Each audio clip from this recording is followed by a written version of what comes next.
ሰላም ጤና ይስጥልን ውድ የቻናላችን ቤተሰቦች እንደምን ከርማችኋል?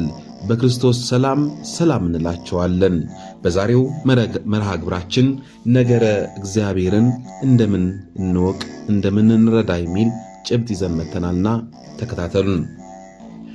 ነገረ እግዚአብሔር ህላዌ ሥላሴ በሰው ልጅ የመገንዘብ አቅም እንዲህ ነው እንዲያ ነው ብሎ በማብራራት የሚደረስበትና የሚታወቅ አይደለም። እግዚአብሔር መለኮት ነው። እግዚአብሔር በብርሃን ውስጥ ያለ ነው። በጸጋ በመገለጥ ካልሆነ በስተቀር በትምህርትና በምርመራ የሚገኝ አይደለም። ይሁን እንጂ እንደ እግዚአብሔር ፈቃድ እንደሚከተለው ጉዳዩን ለማስረዳት እንሞክራለን። በእርግጥ የልዑል እግዚአብሔርን ህላዊ መለኮትና ህላዌ ሥላሴን ለማስረዳት አስቀድሞ ነቢያት በኋላም ሐዋርያትና ሊቃውንተ ቤተክርስቲያናት በብዙ ደክመዋል። የኢዮብ ጓደኛ ሶፋር ህላዌ እግዚአብሔርን ሲተነትን የእግዚአብሔርን ጥልቅ ነገር ልትመረምር ትችላለህ? ሁሉን የሚችል አምላክንስ መመርመር ይቻላል? ሲል ተናግሯል። ኢዮብ 10:7-12። በኋላም ሐዋርያው ጳውሎስ እንዲህ ሲል ተናግሯል። ብቻውን ብፁዕ የሆነ ገዥ የነገሥታት ንጉሥና የጌቶች ጌታ እርሱ ብቻ የማይሞት ማንም ሊቀብረው በማይችል በብርሃን ይኖራል፣ አንድስ እንኳን አላየውም ሊያየውም አይቻልም ብሎናል በጢሞቴዎስ 6:16። ከዚህ የምንረዳው እግዚአብሔር ብርሃን ውስጥ የሚኖር ነው። ማንም አላየውም ሊያየውም አይደፍርም። ደግሞም ብቻውን አምላክ ስለሚሆን ለማይጠፋው ለማይታወየውም ለዘመናት ንጉሥ ምስጋና ክብር እስከ ዘላለም ይድረስ ይሁን ሲል በጢሞቴዎስ 1:17 ነግሮናል። ዳዊትም ደመናና ጭጋግ በዙሪያው ናቸው፣ ጽድቅና ፍርድም የዙፋኑ መቀመጫ ናቸው ሲል ተናግሯል መዝሙረ 97:2 ላይ። እንግዲህ ታላላቅ የቤተ ክርስቲያን የትምህርተ መለኮት አበጋዞች በብዙ ተናግረዋል። ለምሳሌ ባሲሎስ ኤጲስቆጶስ ዘቂሳርያ እንዲህ ሲል ተናግሯል። መላእክትና የመላእክት አለቆች ሁሉ በየወገናቸው በየሥርዓታቸው ፍጡራን ከሆኑት ሁሉ ጋር አንድ ላይ በአንድነት ቢሰበሰቡ የእግዚአብሔርን ህላዌ በጥቂት እንኳን ሊያገኙት አይችሉም። ጎርጎርዮስ ገባሬ መንክራት ኤጲስቆጶስ ዘቂሳርያ እንዲህ ሲል ተናግሯል። ያልተፈጠረና ከሐሳቦች ሁሉ በላይ ከፍ ከፍ ላለ ፈጣሪ እኛ ምስጢርን እናውቅ ዘንድ እንዴት እንችላለን በማለት ተገርሞና ተደንቆ ሲናገር እናደምጣለን። እንግዲህ የቤተ ክርስቲያን ሊቃውንት ነገረ እግዚአብሔርን በአግባቡ ለማስረዳት በብዙ ደክመዋል።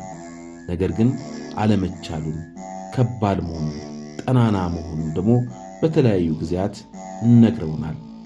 ቅዱስ ባሲሊዮስ ዘቂሳርያ በነገር ብንመረምር የማይደረስበት መለኮቱን ከማወቅ ህሊና ይደክማል ያጥራልም፣ ቃልም ህሊናን ያላየውን ሊገልጠው አይችልም ብሎናል።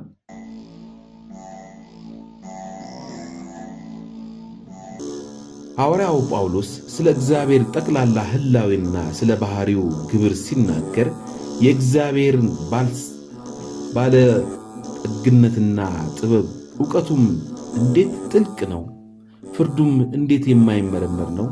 ለመንገዱ ፍለጋ የለውም። የጌታን ልብ ያወቀው ማን ነው? ወይስ አማካሪ ማን ነበር? ወይስ ብድራቱስ ይመልስ ዘንድ ለእርሱ አስቀድሞ የሰጠው ማን ነው? ሁሉ ከእርሱና በእርሱ ለእርሱም ነውና ለእርሱ ለዘላለም ክብር ይሁን እያለ በመደነቅና በመገረም ምስጋናን ብቻ ያቀርብለታል። ሮሜ 11:33-16። ዮሐንስ አፈወርቅም የልብ ህሊናም ሐሳብም ሊሰማ እንኳን አይቻለውም፣ የአንደበትን ማለት የልሳን ሁኔታ ተውና ከእርሱ ከልሳን የከበረ የልብ ህሊና ሐሳብ እንኳን ከእርሱ መረዳት ያቅተዋል። ክብር ምስጋና ይሁንለትና ስለ እርሱ እግዚአብሔር በብዙ እንመረምራለን፣ ዳሩ ግን መተርጎሙ ያቅተናል ብሎናል።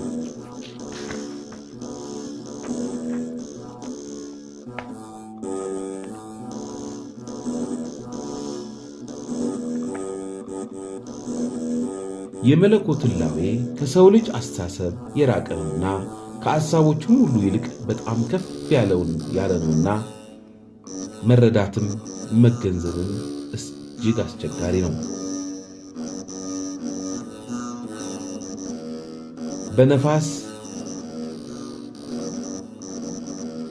ሰው ሆይ ፍጥረታት ለማይመስሉት በምን ታመሳስለዋለህ?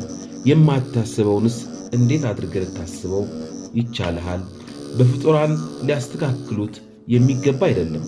በምንም በማናቸውም ስለ ግርማው፣ በመብረቅ ከፍተኛ ስለሆነው ብርሃን፣ በፀሐይ ስለ ልዕልናው፣ በሰማይ ስለ ስፋቱ፣ በምድር ስለ ጥልቀቱ፣ በባህር እሳት ስለ ማቃጠሉ፣ በእሳት ስለ ርቀቱና ስለ ፍጥነቱ፣ በነፋስ ወይም በማንኛውም ቢሆን የእውነት አምላክን መለኮትነትን ሊያስረዳ ይችላል ተብሎ አይታሰብም። እኒህ ሁሉ የእጁ ሥራዎች ናቸው። አንዳንዶቹ ይሁን፣ ሌሎቹ ደግሞ በተግባር የፈጠራቸው ናቸው። ሰውን ጨምሮ ካየነው ይህ ለፍጥረት ያልተሰጠውና በምንም በማናቸውም ሁኔታው ለመረዳት አይቻልም። ስለዚህ ሁኔታውን ለሰው ልጅ ለመመርመር አይቻለውም። በቅዱሳት መጻሕፍት የተነገሩትን ከቤተ ክርስቲያንም የተነሱትን አበው መምህራን የገለጹትን ትምህርት በቤተ ክርስቲያን የታወቀውና የተከሰተው ነው እንጂ አዲስ ነገር አይደለም። እግዚአብሔር ነገር ግን እነዚህ ከቅዱሳት መጻሕፍት መምህራንና ከእነርሱም ቀጥለው የተነሱት ሊቃውንተ ቤተ ክርስቲያን በትምህርተ መለኮት ገለጻ ውስጥ የእግዚአብሔር ሕላዌና የኅብረተ ሥላሴ የባሕርይ አኗኗር ሊታወቅ አይችልም ማለታቸው ስለምንድን ነው የሚለውን እንመልከት። እንዲህ ያሉ መናገራቸው ፈጽማችሁ ስለ እግዚአብሔር ሕላዌ አትመርምሩ፣ አትፈልጉ ማለታቸው አይሆንም ወይ? ደግሞ እንዲህ ተብሎ መነገሩ ማሰሪያና እርካታ ካላገኘ በቀር ለማያርፍ ለሰው ልብ ሊገታውና ሊያቆሙ ይችላሉ። እንዲያውም ይልቁኑ እርካታና ማሰሪያ ካላገኘ ለማያርፈው ለሰው ልብ ከዚህ አስቀድሞ ያልተጠየቀውን ጥያቄ እንዲጠይቅ ቀስቃሽ ይሆን የለም የሚሉ ጥያቄዎች እንደሚነሱ ግልጽ ነው። ጥያቄዎቹ በዚህ ብቻ የተወሰኑ አይደሉም።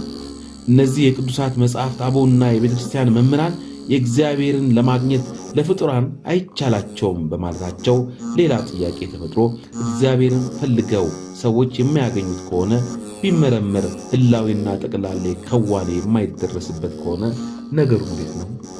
ሰዎች ቢፈልጉት ወይም ቢሹት የማይፈቅድና ራሱን ደብቆ መኖር የሚወድ ቢሆን ነውን? እግዚአብሔር ተፈልጎ ተመርምሮ የማይገኝ ከሆነ ምናልባት እርሱ ራሱ በሕልውና አቋሙ የማይኖር ቢሆን ነው የሚል የውጥረት ጥያቄ እንዲያስከትል የሚያስፈራ አይሆንም እያለ የመጽሐፍ ቅዱስ ተናጋሪዎችና የቤተ ክርስቲያን ሊቃውንት የእግዚአብሔር ሕላዌና ጠቅላላ ሁኔታ ለማወቅ ለማንም አይቻልም ብለው እውነቱን በመግለጻቸው የተቻቸው እምነትን በሚያስፈራ የውጥረት ጥያቄ እንዲወድቅ የሰጋ ሰው ተናግሯል። ይሁን እንጂ እምነት በውጥረትና እንዲህ ባሉ ጥያቄዎች ይወድቃል ብለው ከሚፈሩ ሰዎች ትችት እንዳይነሳ ያሰጋ ይሆናል ተብሎ በመጽሐፍ ቅዱስ አበውና በቅዱሳን ሰዎች ዘንድ የተነገረው ግልጽ የሆነ ትምህርት ተፈርቶ አይደበቅም። የእግዚአብሔር መንግሥት መሠረቷ እውነት ስለሆነ ርትዕና ቀጥ ያለች ናትና እምነት ተብሎ የሚታመንበት ነገር ከእምነት ውጪ ስላልሆነ የመጣ ቢመጣ ተሸፋፍኖ የታሸገ እምነት ሊኖር ስለማይገባ ምንጊዜም እውነቱን ማመንና እውነቱን በግልጽ ያለ ስጋት መታወቅና መነገር ይኖርበታል። የሆነው ነው እነዚህ ለእምነት አደገኛ ይሆናሉ ብለው በእምነት ላይ ውጥረት እንዳያደርሱ ተጠራጣሪዎች የፈሯቸውና የተሳቀቁባቸው ጥያቄዎች አስቀድሞ በመጽሐፍ ቅዱስ መልስ አግኝተዋል። የእግዚአብሔር ሕልውና ሊታወቅ አይቻልም በሚል ሰበብ በእግዚአብሔር ሕላዌ እምነት ላይ የውጥረት አደጋ ያደርሳሉ ተብሎ ለቀረቡት ጥያቄዎች መልስ ተሰጥቷል። ፍጡራን እግዚአብሔርን ፈልገው መርምረው የማያገኙት ከሆነ እርሱ ፍጥረውን ፈልገው እንዳያገኙት እንዲሸሹ የማይፈቅድ ቢሆን ነው ማለት የገዛ ራስን መደበቅ የሚወድ ቢሆን ነው ለሚለው ጥያቄ መልስ ማቅረብ እንጀምራለን። ሰዎች እግዚአብሔርን እየፈለጉና እየመረመሩ እንዲያገኙት የሚወድና ፈቃድ ያልተገደበ አምላክ ነው። እግዚአብሔር ሰዎች እንደፈለጉ የሚገዳዱ አእምሮ በልባቸው ውስጥ አሳድሯል። ይህም እርሱን እንዲፈልጉና እንዲሹት በአእምሮ ፍላጎት መሻት በልባቸውም ውስጥ በማሳደሩ ይታወቃል። ሰዎች እግዚአብሔርን እንዲፈልጉትና እንዲሹት የሚገደዱበት የአእምሮ ፍላጎትና መሻት ራሱ እግዚአብሔር ከውስጣቸው ያኖረው ነው። መጀመሪያ ነገር የሰው ስነ ፍጥረት ውበት ስርዓታቸውና አቀማመጣቸውን ያያል። ስለዚህ እንዲህ አድርጎ የሰራቸው ማን እንደሆነ ሊያውቅ ይሻል። ሰሪያቸውም ፈጣሪያቸውንም ለማወቅ እንዲፈልጉ የአእምሮ ሕግ ያስገድዳቸዋል። ሰው አካላዊ አቋሜን ካለመኖር ወደ መኖር ያመጣው እኔ ነኝ፣ የገዛ ራሴን የፈጠርኩ እኔ ራሴ ነኝ፣ አስቀድሜ ሰው እንደሆነ የመረጥኩ እኔ ራሴ ነኝ፣ ከልዩ ልዩ ዓላማ ይልቅ በዚህ ዓለም እንድኖር ወስኜ የመጣው የሰራ አካላቴን በሙሉ ሁለንተናዬን የገነባው እኔ ራሴ ነኝ ለማለት እስካልደፈረ ድረስ ሰው የገዛ ራሱ ከየት እንደመጣ አካላዊ አቋሙ በሙሉ ማን እንደፈጠረለት፣ ማን እንደሰራለት፣ ማን እንዳመጣው፣ ማንስ እንዳኖረው መመርመርና መፈለግ ፈልጎም ይህን ፈጣሪውና ሰሪውን ማወቅና መረዳት የተፈጥሮ ግዳጁ ይሆናል። ሰው አካላዊ አቋሙ አየር፣ ጤፍ፣ ምግብ፣ ልብስ፣ ብርሃን፣ መኖሪያ ማግኘት ያስፈልገዋል። እንዲህ ሰው እነዚህን የተጠቀሱትን ካለመኖር ወደ መኖር ያመጣቸው የፈጠርኋቸውና በዚህ ምድር እንዲኖር ያደረኳቸው እኔ ራሴ በገዛ እጄ ነኝ ለማለት እስካልቻለ ድረስ እነዚህ ለሰብአዊ ሕይወቱ ኑሮ አስፈላጊ የሆኑትን ነገሮች አስቀድሞ ያዘጋጀለት ማን እንደሆነ በስርዓትም አሰናድቶ ያቀረበለት ማን እንደሆነ ማወቅና መረዳት የተፈጥሮ ግዳጅ ሲሆን ያ መጀመሪያ ካለመኖር ወደ መኖር ያመጣውና የፈጠረው ባለበት አካላዊ አቋም ሰርቶ ያኖረው ይህ ለሕይወቱ አስፈላጊ የሆነውን ሁሉ ፈጥሮ አሰናድቶ እንዳቀረበለት በሕገ ተፈጥሮ ያውቃል። እርሱን እንዲፈልገውና እንዲያገኘው ግዴታዊ የተፈጥሮ ሕግ ይሆንበታል። ሰው ስለ ራሱ የተፈጥሮ አቋም ሊመረምር ሥጋ፣ ነፍስ፣ መንፈስ በተባሉት በሦስት ህላውያታት እንደተዋደደ ያገኛል። በሥጋው፣ በነፍሱ፣ በመንፈሱ በገዛ ራሱ ሊያስወግደው የማይችለው ችግር እንዳለበት ያያል። ይኸውም በሥጋ ያለበትን ችግር የጠቀስን እንደሆነ የጤና ጉድለት፣ ሕማም፣ በሽታ፣ ደዌ፣ ረሃብ፣ ጥም፣ እርዛት እነዚህ ሁሉ ስቃይ ይደርስበታል። በኑሮ ደግሞ ምድር እሾህና መኪላ አብቅላ ወዙን እያንጠፈጠፈ እንዲኖር ተደርጓል። ሰርቶ እንጀራ ልብላ ላግኝ ሲል ደግሞ ከላይ የዝናብ እጦት፣ ድርቅ፣ በረዶ፣ ውርጭ፣ አመዳይ ሲሆንበትና ድካሙና ልፋቱን መና ሲያደርግበት ሲያጠፋበት ያል። ከዚህ በላይ ደግሞ እርሱን ያልፈጠሩት ሌሎች ፍጡራን አራዊት፣ መናፍስት፣ ጨካኞች የሰው ልጅ በአጥቂነት፣ በሸማቂነት፣ በአስጨናቂነት፣ በአጥፊነት፣ በጎጂነት ሲያስፈራሩት፣ ሲያሰቃዩት፣ ግፍን ሲፈጽሙበት ያል። እንግዲህ ሰው እንዲህ ባለው ችግር ውስጥ በሚገኝበት ጊዜ የሚሸሽበት፣ የሚጠለልበትን፣ የሚጠጋበትን ተገን ሲፈልግ ወደ ማን ነው የሚያየው? ወዴት ነው የሚሸሸው? ምንድን ነው የሚያስበው? ማንን ነው የሚፈልገው? አግኝቶ ለማማረር ቢሆን፣ ለመውቀስም ቢሆን፣ ወይም ትድግፍና ለመጠየቅ ቢሆን መጀመሪያ ፈጥኖ ካለመኖር ወደ መኖር ያመጣውም በዚህ አቋም እንዲኖር፣ በዚህ ዓለምም እንዲቀመጥ ሕይወቱ የሚጠበቅበትን አስፈላጊ የሆነውን ሁሉ ያለ ንፍገት በልግስና አዘጋጅቶ አሰናድቶ ያቀረበለትን ፈጣሪውን መፈለጉ ይገደዳል። ሰው በነፍሱ በደም ነፍስ ያለበት ችግር አለ።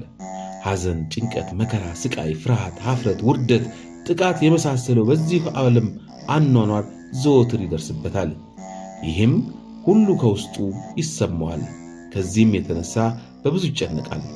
አዙሮም ሲያይ ወደዚህ አስጨናቂ ዓለም ለምን እንደመጣ ማሰብ ይጀምራል። በዚህም ጊዜ ያን ካለመኖር ወደ መኖር አምጥቶ የፈጠረውን እንዲፈልገው ይገደዳል። ይህም በውስጡ ካለው ከአእምሮ ኃይል የሚመጣ የመፈለግ ግዴታ ነው። እንግዲህ የሰው ልጅ አምላኩን ፈጣሪውን ይፈልግ ሊያውቅ ዘንድ የሚያስገድዱት በርካታ ጉዳዮች አሉ። ይህ ደግሞ በተፈጥሮ ራሱ እግዚአብሔር ያበጀው ነውና የሰው ልጅ ፈጣሪውን እንዲፈልግ እንዲሻ ያስገድዳል።